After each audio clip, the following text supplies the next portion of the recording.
샬롬 6월 10일 목요일입니다. 하나님의 크신 은혜와 사랑이 여러분의 삶 가운데 함께 하시기를 주님의 이름으로 축원합니다. 이 시간 시편 말씀을 읽고 침묵으로 하나님께 기도드리겠습니다. 하나님이여, 내가 근심하는 소리를 들으시고 원수의 두려움에서 나의 생명을 보존하소서. 주는 악을 꾀하는 자들의 음모에서 나를 숨겨주시고 악을 행하는 자들의 소동에서 나를 감추어 주소서.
오늘 하나님이 우리에게 주신 말씀은 사사기 4장 3절에서 7절입니다.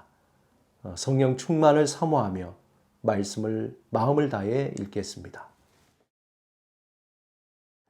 야빈 왕은 철병거 900대가 있어 20년 동안 이스라엘 자손을 심히 학대했으므로 이스라엘 자손이 여호와께 부르짖었더라.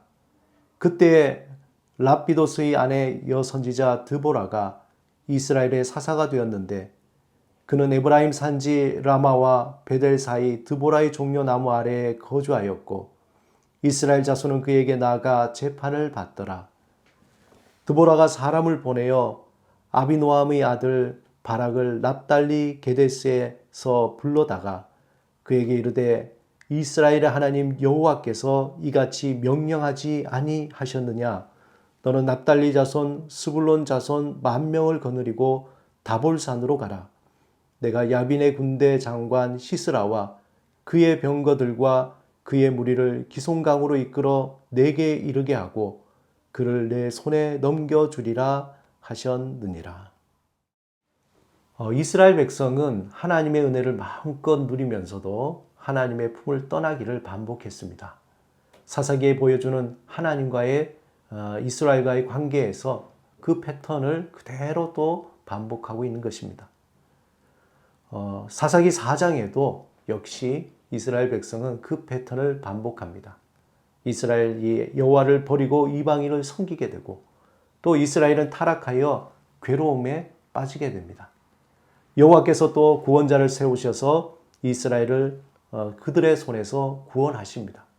그리고 그 사사가 죽으면은 이스라엘이 다시 또 타락해 되는 이 패턴을 반복하게 된 겁니다. 사사기 4장 1절에 보면 에훗이 죽으니 이스라엘 자손이 또 여호와의 목전에 악을 행하매 라고 되어 있습니다. 이스라엘 백성은 에훗을 통해서 무려 80년 동안 평안을 누렸습니다. 하지만 에훗이 죽자 그들은 하나님의 은혜를 잊어버리고 다시 하나님 앞에서 악행을 행하게 된 것입니다. 그 악행이 어떤 것인지 구체적으로 나타나 있지 않지만 분명히 우상 숭배와 성적인 타락이었을 것입니다. 이스라엘은 계속 악을 행하자 가나안 왕 야빈의 압제 속에서 20년 동안 고통을 당하게 됩니다. 또한 이스라엘 백성을 징벌하기 위해서 하나님은 철병거 900의 강력한 무기와 전력을 갖춘 가나안 왕 야빈을 일으켜서 이스라엘을 심히 학대하게 됩니다. 이스라엘은 심한 학대 속에서 하나님께 부르짖었고 하나님은 또다시 그의 자비하심으로 사사를 세우셨습니다. 그런데 놀랍게도 하나님이 세우신 사사는 남자가 아닌 여자 사사였습니다. 당시 여자의 주의란 미미한 것으로서 남자에게 종속되었을 뿐만 아니라 심지어 그 가정의 재산으로 여겨질 정도였습니다. 하지만 하나님 눈에는 사람들이 생각하는 그런 약함이 문제가 되지 않았다는 것입니다. 하나님의 선택하는 그 기준은 달랐습니다. 드보라가 어떤 사람인지에 대해서 본문 4절에 보면 랍비도스의 아내 드보라라고 되어 있습니다. 이 말에서 유추해 볼 수 있는 것은 랍비도스의 아내란 히브리 말로 번갯불의 아내라는 뜻입니다. 그리고 드보라라는 말은 꿀벌이라는 뜻입니다. 꿀벌은 꿀같이 단 하나님의 말씀을 생각나게 하는데 아마도 드보라는 비록 여인이지만 하나님의 말씀을 풍성하게 간직하고 있었던 사람이었을 것입니다. 그리고 또한 매우 총명한 사람이었을 것입니다. 특히 본문 5절에 보면 이스라엘 자손은 그에게 나아가 재판을 받더라라는 표현에서 당시 어떤 남성보다 뛰어난 분별력과 통찰력으로 사람들의 문제를 판단하고 또한 일들을 잘 처리했던 여인이었던 것입니다. 당시 사회적인 통념으로 여성이 사사가 된다는 것은 있을 수 없는 일이었지만 하나님의 말씀에 붙들린 드보라는 하나님이 그를 인정하여 세우심으로 당당하게 사사로서 탁월하게 그 역할을 감당하게 된 것입니다. 한편 드보라는 탁월한 전술로 시스라의 병력을 무력화합니다. 시스라는 전장에서 도망하여 야엘의 집에 머물러 쉬다가 야엘에 의해서 관자놀이에 말뚝이 박혀 죽게 됩니다. 그 후에 전쟁의 기세는 이스라엘에게 돌아가고 결국 이스라엘의 승리로 야빈을 멸망시키게 됩니다. 그런데 4장 24절의 그 결과의 원인은 23절에 어떻게 얘기하냐면 이와 같이 이날에 하나님이 가나안 왕 야빈을 이스라엘 자손 앞에 굴복하게 하신지라. 즉 여사사 드보라의 탁월한 지휘 능력과 전술이 있었지만 궁극적으로 하나님이 사사 드보라를 통해서 함께 하셨기 때문에 그 전쟁에서 승리하였다는 것입니다.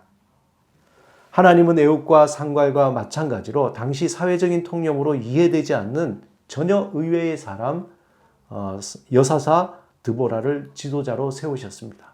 한마디로 사회적인 스펙으로 보잘것없는 사람을 하나님은 세우시고 그를 통해 하나님의 일을 이루신 겁니다. 하지만 드보라는 무엇보다 하나님의 말씀에 사로잡힌 사람이었음을 우리는 기억해야 합니다. 그의 이름이 뜻이 꿀벌이라고 유추해 볼 때 말씀을 사모함이 그 누구보다 더 열정적이었을 것이라고 생각할 수 있습니다. 이 말은 모든 사람이 하나님 앞에서 악행을 행할 때에 드보라는 하나님의 말씀을 따라서 살고자 했고 또 하나님과 함께 살기를 사모했던 사람이었습니다. 하나님의 음성에 귀를 기울이고 하나님의 말씀대로 살려고 힘썼던 그러한 여인이었습니다. 지금도 마찬가지입니다. 하나님이 사용하시는 사람, 하나님의 영광을 나타내는 사람, 하나님의 영화로움을 덧입는 사람은 하나님의 말씀을 생명처럼 여기며 사랑하는 사람들입니다. 하나님은 예배하는 자를 찾는다고 말씀하셨습니다. 곧 하나님에게 소망을 두고 하나님의 말씀을 마음에 새기며 하나님의 영광을 나타내고자 하는 자들을 하나님은 선택하십니다. 비록 그가 사람들이 보기에는 보잘것없는 배경이나 약함이 있더라도 하나님을 사랑하는 사람을 택하여 강하게 하시고 영화롭게 하셔서 하나님의 뜻을 이루는 일에 사용하십니다. 사랑하는 여러분, 우리가 살아가는 동안에 누구의 손에 의해 쓰임을 받는가가 매우 중요합니다. 세상은 우리의 가진 것을 취하여 자신의 욕심과 영광을 위한 도구로 우리를 사용하려고 합니다. 자신의 이름을 높이는 것에, 자신의 명예를 얻는 것에, 자신의 권력을 누리기 위해서 온갖 수단으로 우리의 시간과 물질과 재능을 이용하려고 합니다. 그러므로 우리는 하나님의 영광을 나타내기 위해서 쓰임받기를 사모해야 합니다. 나의 재능과 시간과 열정과 물질이 하나님의 손에 붙들릴 때 죽어가는 자를 구원하는 생명의 사역에 쓰임받게 될 것입니다. 하나님은 우리를 통해 연약한 자들을 세우시고 또한 절망 속에서 있는 자들에게 소망을 주고 삶의 의미를 잃어버린 자들에게 하나님께서 주시는 왜 살아야 되는지, 무엇을 위해서 살아야 되는지 그 목적과 의미를 분명히 전해 주십니다. 오늘도 우리에게 주신 삶을 통해 하나님의 영광을 나타내는데 쓰임받기를 사모하시기 바랍니다.